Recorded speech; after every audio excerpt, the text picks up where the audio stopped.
Assalamualaikum warahmatullahi wabarakatuh.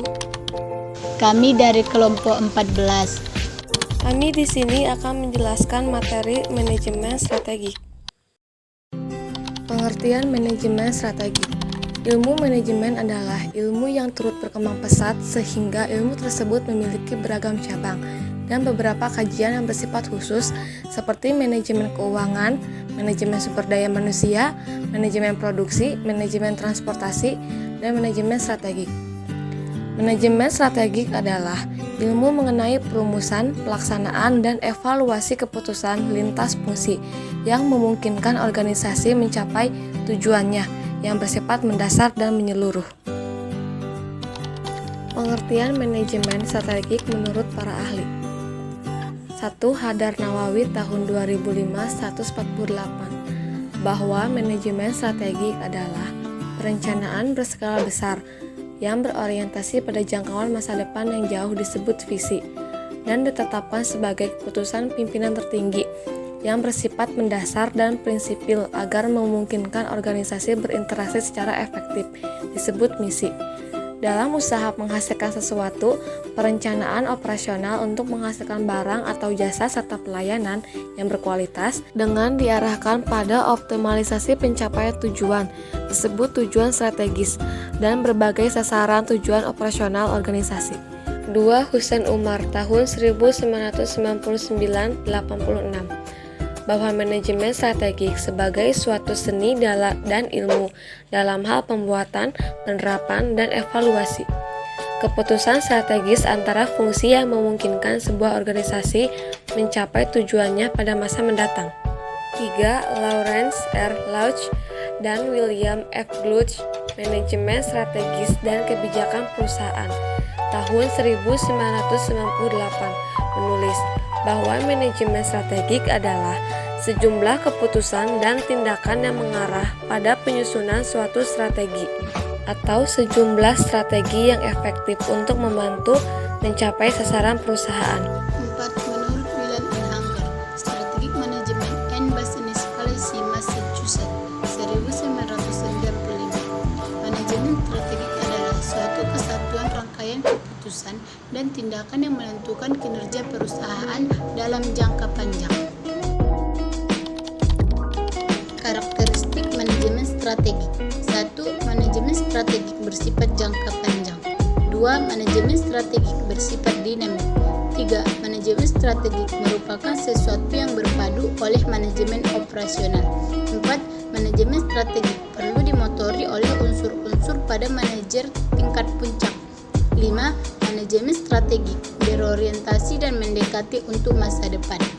Manajemen strategik senantiasa harus didorong dan didukung dalam pelaksanaannya oleh semua sumber daya ekonomi yang tersedia.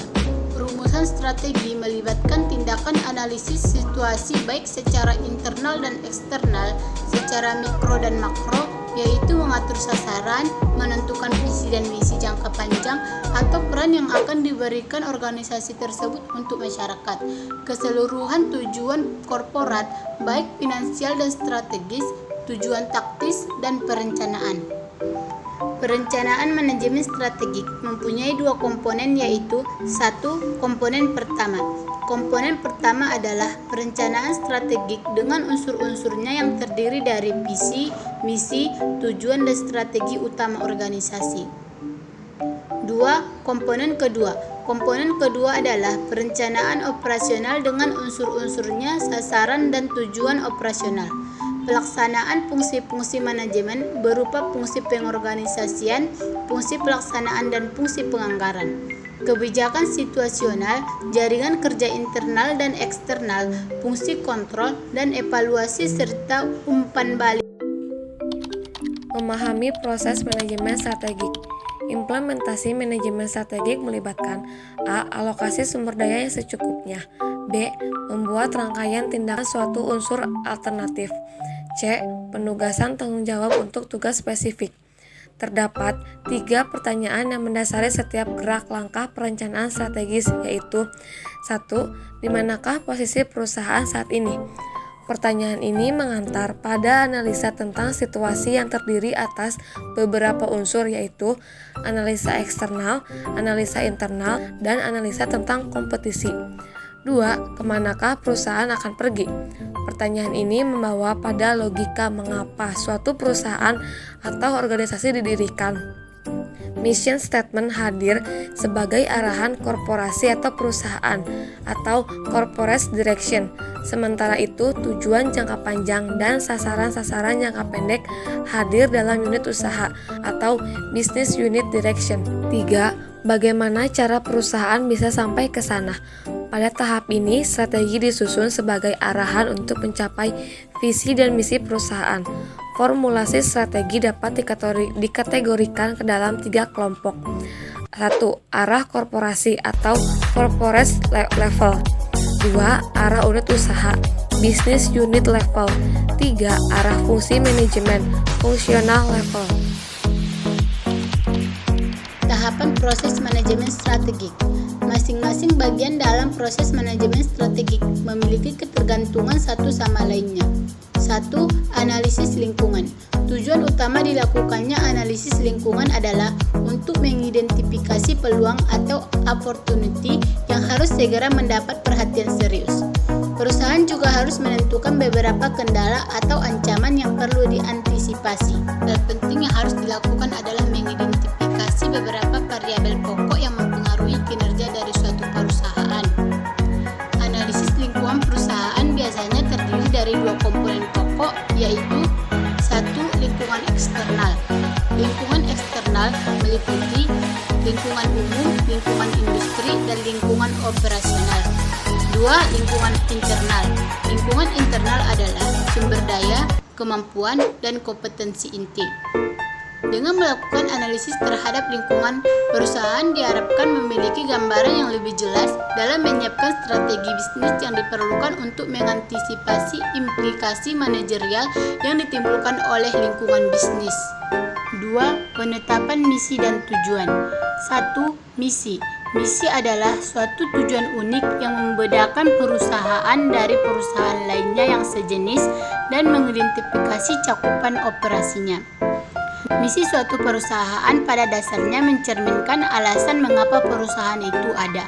Dengan adanya suatu misi, maka perusahaan akan dapat memanfaatkan seluruh potensi yang ada untuk mencapai tujuan akhir secara efektif dan efisien. 2. Tujuan atau objektif. Tujuan adalah landasan utama untuk menggariskan kebijakan yang ditempuh dan arah tindakan untuk mencapai tujuan perusahaan. Atau dengan kata lain, tujuan adalah suatu yang harus dicapai. 3. Perumusan strategik.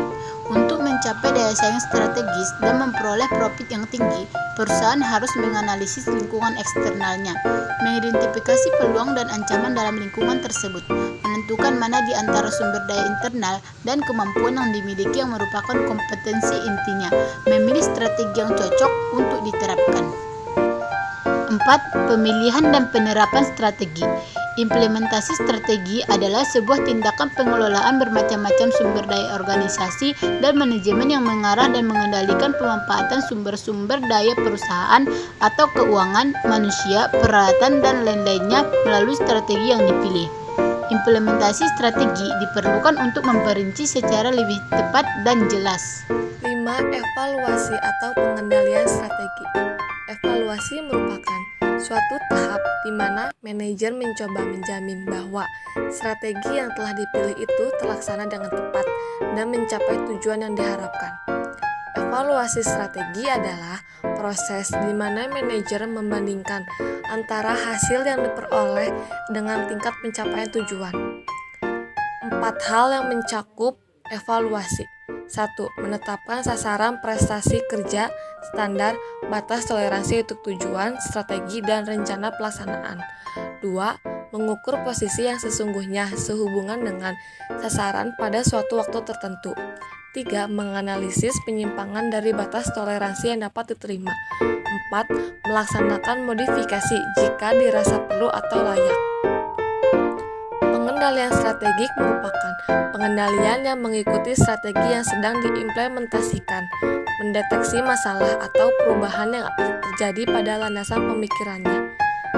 4 jenis utama dalam pengendalian strategi, antara lain 1. Pengendalian asumsi, 2. Pengendalian implementasi, 3. Pengawasan strategi, 4. Pengendalian peringatan khusus. Tanggung jawab utama dari seorang manajer dalam mengimplementasikan strategi yang telah dipilih, yaitu 1.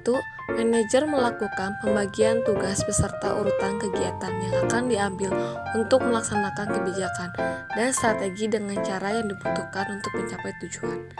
2. Menentukan siapa yang bertanggung jawab untuk tugas khusus utama yang harus diselesaikan.